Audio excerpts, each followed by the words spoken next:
Welcome to the Money Insights Podcast, where high-income earners come to learn wealth-building strategies that will take them from high income to high net worth. With your hosts, financial and wealth-building experts, Christian Allen and Rod Zabriskie.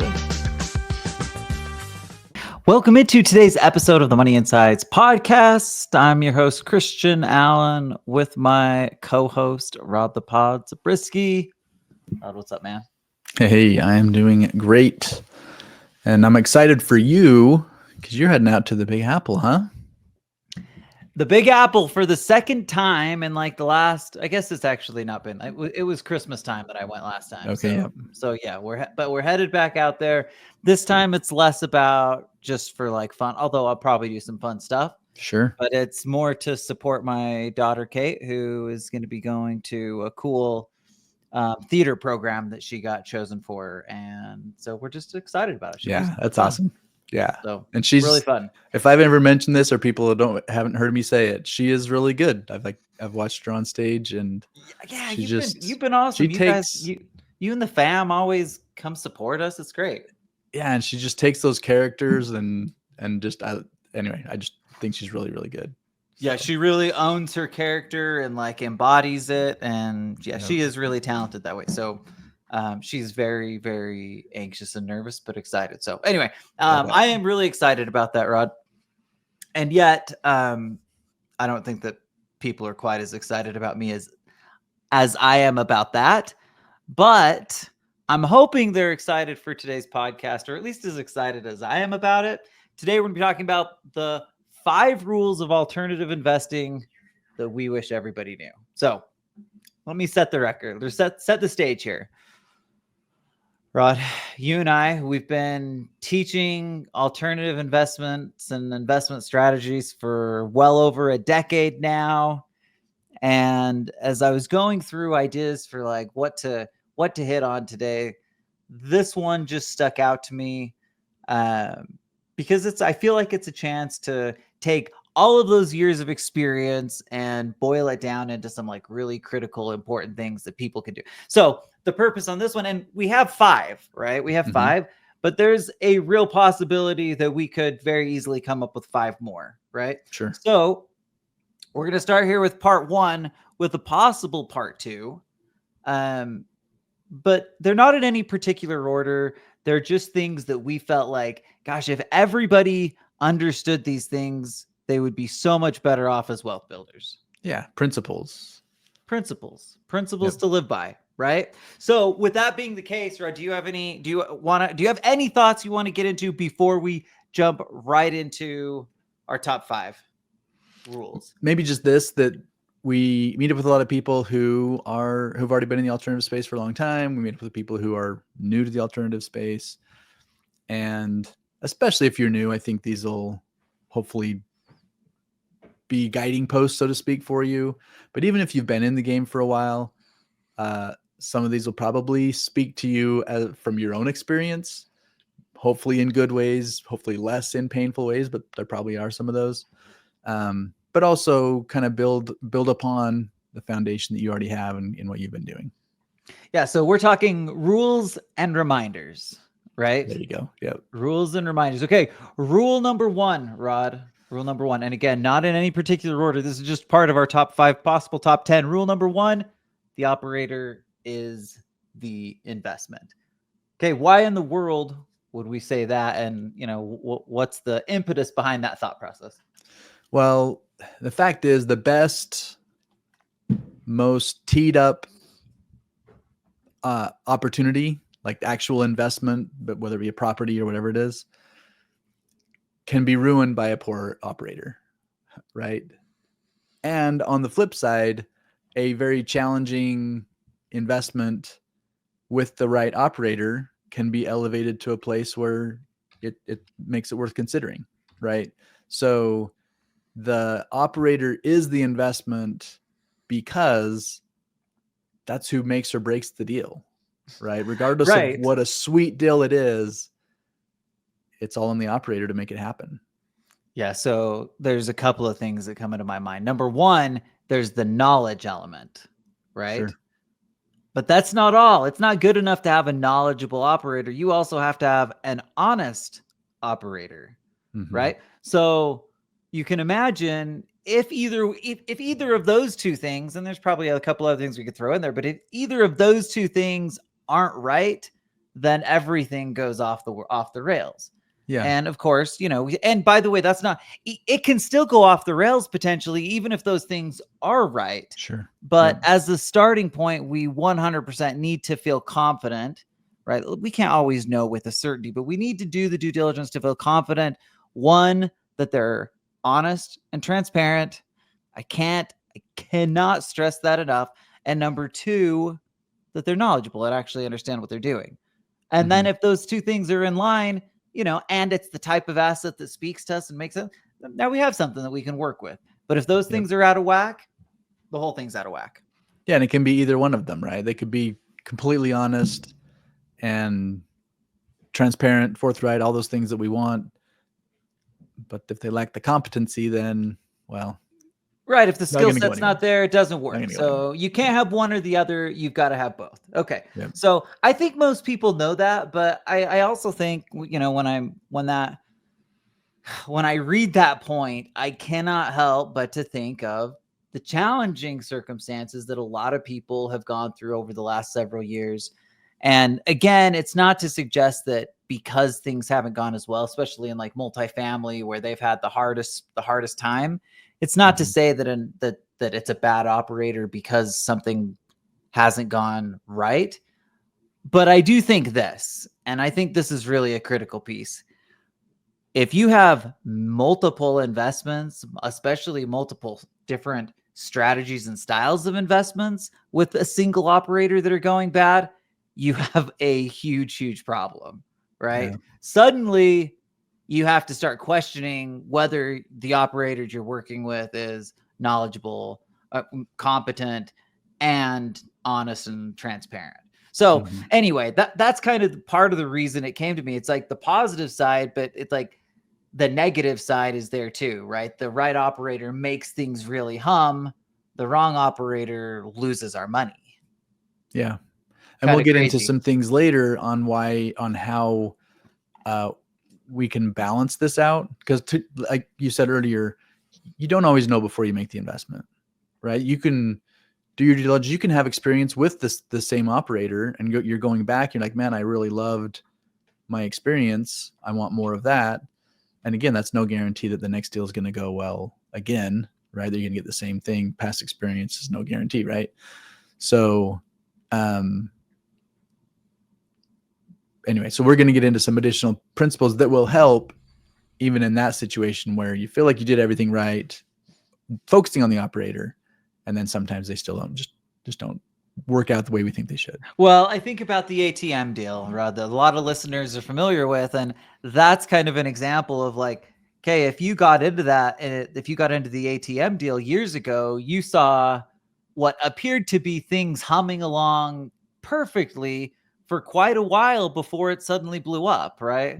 So to your point, we don't know all of these things on the front end, but the point here is really like, know the principle that the operator is the investment. And then that way you'll suddenly take more time and energy to understand who the operator is, how they work, and again, track record and all those things. And I think suddenly it just puts a different view on it. We're not just looking at the investment. We're looking at the person who's managing the investment. We're bringing those two worlds together. Okay. Well, that's rule number 1. Okay, Rod, bring us into rule number 2. Yeah. Rule number 2 is no clear exit, no deal. No exit, no deal. Okay. No clear exit, no deal. That feels obvious when we say it out loud, but how often, and all of us have been guilty of this, getting excited about investment opportunities that just look really great. And maybe just thinking like, okay, I know it's maybe a little bit ambiguous, but we'll figure it out on the back end. Because I like the metrics early on, I'm willing to like push that particular issue down the road a little bit and hope that it works out. We do see that. Now, not always, but we see that for sure.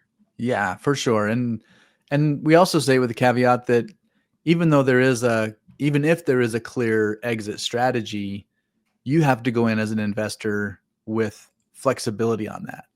If I'm locking my money up and the exit is going to happen or is planned to happen in 5 years, I have to say, okay, I have to be okay with plus or minus 3 or 4 years, right? Going in, because the exit doesn't always work. But to your point earlier, as a rule, and as I'm looking at deals, if there is no clear exit, well, how do I know how to make that decision? And I think probably at one category where this happens or can happen frequently is in like a business, like I'm investing in a business, especially if it's just like, oh, my whatever best friend from college is starting a business. He wants investors. I'm considering investing with him. And depending on how savvy the buddy is, they may not know. They may not have an exit strategy for that. And you just have to know what your options are going to be. Because if you ask them and they're like, oh, I hadn't thought about that. Okay, well, hurry and think about it. Not hurry. Like, think about it, and let's come up with a plan, because this money that I'm investing with you, I need to know. We need to have a plan for how that's at some point, that value is going to come back to me. Right? Okay, quick thought. So if this is me, this is how I would think about it. There may actually be a very small percentage of deal or money flow that I would be willing to put into something that didn't have a clear exit. But that would very much be my speculative money, right? So if I allocate 5% to like higher speculation things, and I'm willing to invest in an early stage startup where the exit isn't very clear, like maybe principally there's like delineated like, hey, this is what we hope to have happen and when, but we know, to your point earlier, that that's, speculative. I could go in that situation, but again, I have to be intentional about what's happening there. What we don't want to have happen is we've got a bunch of investments out there that we just don't know when they're coming back and how, and like that's when it becomes really difficult, because planning the next move beyond that becomes even more difficult. On the other hand, if it's a small percentage and I've planned for that area to be speculative, then I'm fine, because I have many other things that are more organized, structured, methodical. That's probably the right word. Yeah. Yep. I like it.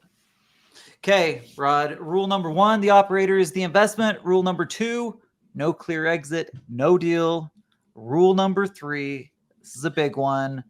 Tax strategy multiplies ROI. In other words, you absolutely cannot neglect tax strategy. Talk about why. I think that has to be a big driver in the types of investments that you're considering. And then obviously that drives ROI. We use the word multiplies ROI here, right? But I think what often happens is a lot of people will look at, well, what's the projected return? And I think in a lot of cases, they might reject opportunities based on whatever the stated projection is, without considering additional tax opportunities that brings into their world that could then multiply that ROI. So if it's 10% ROI, but I can also do some different things to create tax deductions in my business and or bonus depreciation or whatever, like all these different things that can exist inside of and hopefully the operator is bringing those to the front anyway. But if not, or if you as the investment aren't approaching it with that mindset of looking for as many tax opportunities, tax strategies as possible, then maybe take a step back and regroup and think about like what within the different investment opportunities that I want to look at, where can I find these? And that becomes, part of your checklist as you're doing your evaluation. Okay, so let's put this out on the table, because this is what's really happening. I could, in theory, have let's say it's a note return that's giving me 15%. Okay. And I could have a real estate project of some sort that's projected to give me 12%. Okay. And in my note, let's say I don't have the tax benefits built into it. Mm-hmm. And in my real estate, I do have the tax.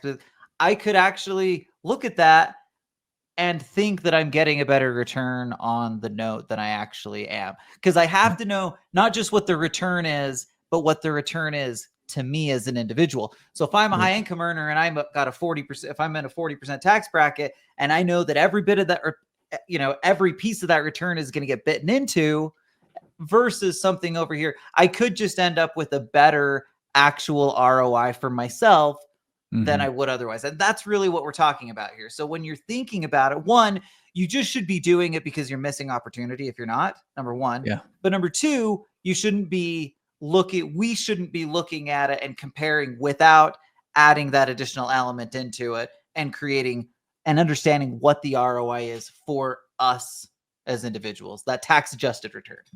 Absolutely. And then I have 2 points on this, and that is you should, number one, become knowledgeable about tax strategy. And I say that realizing that just about everybody we talk to, that's what they're seeking. For a lot of people, that's what actually drove them to the alternative investment space to begin with, because they became a high income earner. All of a sudden they have a huge tax bill and they're like, okay, what can I do? Right. Number one, how am I going to invest? But how can I reduce the tax burden as well? So it drives them to learn. And so I think a lot of people are doing that. And then number two is surround yourself with really good tax strategy professionals. And sometimes that's your CPA. But what we've found is it's really hard to get a single package that includes tax strategy and the tax filing and all the other things, especially if you're a business and it includes bookkeeping and payroll and all the other things. So if you don't get that with your CPA, don't necessarily give up on them if they're good in these other areas. You can find another person expert out there that's really good in the tax strategy, and they're not interested in filing your taxes, because that's often the way it goes for those people. Yeah, that's a good point. And sometimes it does take bringing in people's expertise, right? Because oftentimes, to your point, the people who are doing like more sophisticated advanced tax strategy, that's where they want their business to focus, and they may be a lot less interested in doing and filing a bunch of returns, right? So these two things kind of have to come into cohesion in order to get this right.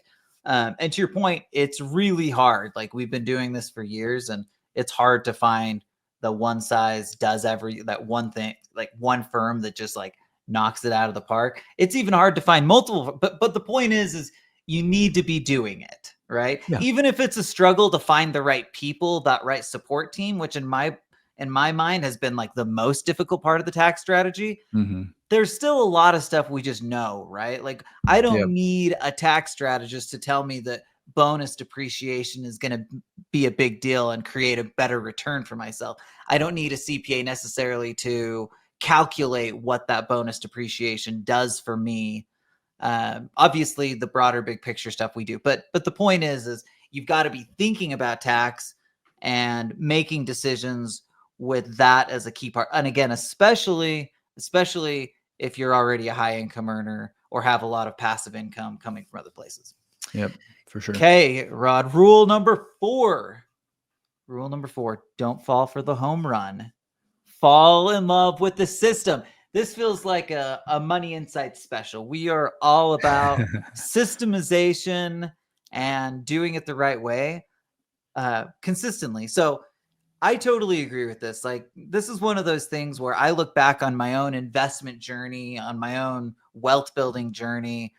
And when I look back, I don't feel like I have a lot of like these home run moments.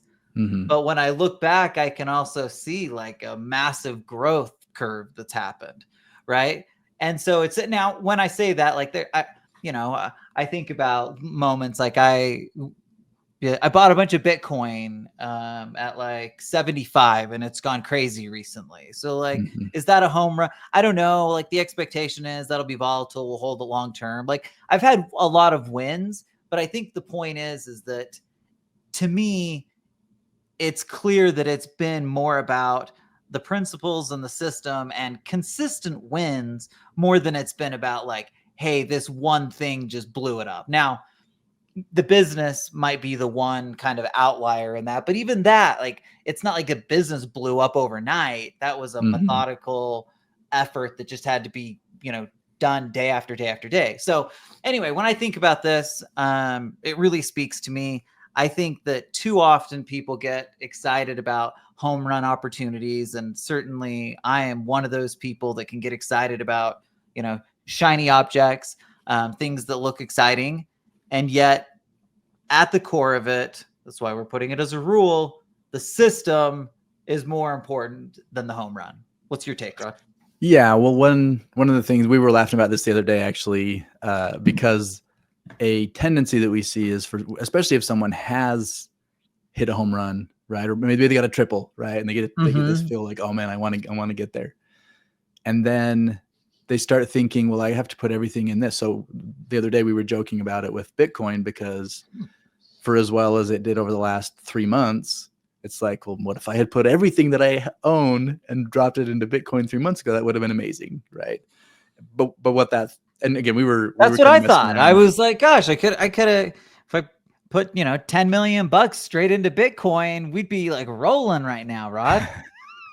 Exactly. And but what the reason that I bring it up is because, not just because we were laughing about it, but because we've seen people do this, where they get excited about something. Maybe it's because they had experience on it, or maybe just because someone told them a good story, and they're like, well, if it's that good, then I'm just going to put $1, it's good for every dollar. But that's not really how investing works. Not how wealth building works. No. And so you brought up the point earlier about, well, sometimes maybe with a small portion of your money, you might be okay putting it into the speculative stuff where you're hoping to hit that home run. And if you do, you're glad you did. But staying disciplined, not letting yourself go crazy with it, because any of that money that fits into that category, that's not part of this. Well, I guess it could be part of the system, meaning that I'm keeping it at that small percentage, right? And if that's the case, then okay. But again, don't let it be a very large portion.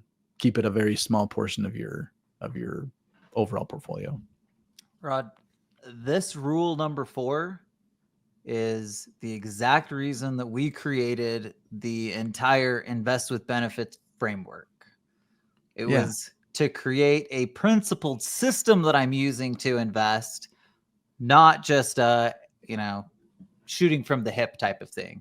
So if you're wondering like, okay, what system do I use? Well, that's a really great baseline to start from.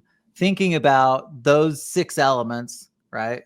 Leverage, velocity, cash flow, tax optimization, asset protection, estate maximization. I got them all. Yep. Thinking about those 6 things, going into any investment with those 6 things, I'm putting out 7. Those 6 things, I was like, that doesn't feel right. It really will make a difference though, right? So again, my advice, or we don't give financial advice on the show. So my encouragement to people is to use that framework as a baseline to look at investments through. Are they accomplishing and giving me what I want? Do I get the purpose from them that I really need to? And again, that's a really great framework for that. Okay. That's rule number 4. Anything else you want to say on that, Rod? Nope. Okay. All right. I will say this. Last thought. The wealthy build ecosystems. They don't chase unicorns. That's straight from Jarvis. Thank you, Jarvis. I like it. Okay. Rule number 5, Rod, if you don't understand it, you're pretty much gambling. Is that too strong? What do you think? I don't think it's too strong. And when we say understand it, that could represent a lot of different things. It could be the actual investment deal. It could be the category. It could be the operator, to go back to our earlier It could point. be the investment optimizer. Sure. Right? Like the exact same thing. You've got to understand. That's why we spend so much time on education, making sure that people get the underlying thing that's happening, because then you just have this additional confidence to be able to grow in a way that you couldn't otherwise. Yeah. And one of the things that I think a lot of people get kind of run into challenge on this one is, a lot of times people feel like familiarity equals understanding. That's a good call. Comfort level, right? And we often bring up the issue, like with a 401k, or even just generally, investing in the stock market, mutual funds, well-diversified financial portfolio. You hear it enough, and it's just like a no-brainer. Is what? It's just what you do, right? That's just how people invest. And so when we're getting, if you're of the mindset where you want to move over to the alternative side, then don't let yourself get caught up in the same thing happening just in a different category. Because if all of the people around you are investing in one category, multifamily, oil and gas, whatever it is, precious metals, but you haven't done the due diligence to get to the place where you are understanding it, then you're gambling. And you might say, well, okay, I'm okay gambling, but at least if you look at the rule and understand it and do it kind of, and count on somebody else's knowledge or experience. Okay. But at least we're owning it for what it is. Yeah. Okay. So that's fair. We're just saying, hey, look, if you don't understand it, you have to know that you're now changing the game. And instead of investing in the investment, you're now going to number one, you're investing in the person, right? Because I believe in or think highly of the person, now I'm willing to put my money with that. And that's okay, but you just have to know and be able to delineate that, right? Yep. So make sure that if there's money that if you like to gamble, then gamble, but just do it with eyes wide open. And I would take that a step further, because now, speaking of the operator, I can feel totally comfortable with the operator, but I don't want to get to a place where I no longer am looking at the actual deal, right? Because yes, I want that's bad. That is bad business. There's no question. Yeah. So I'm not I want saying... the competent operator, but I need to still, again, if I don't understand the deal that this operator is offering, okay, now I'm fitting back into the category of gambling. I need to understand the operator, how they work, comfortable there, and understand the investment. Otherwise, like you said, it is gambling. Bro, as we were going through this, I at like number 3.5. In that moment, I was like, I've got a bonus. Oh, okay. I wondered if that was coming. It feels like it just feels like it has to be here. And the reason is, Rod, because we just talked about it last week.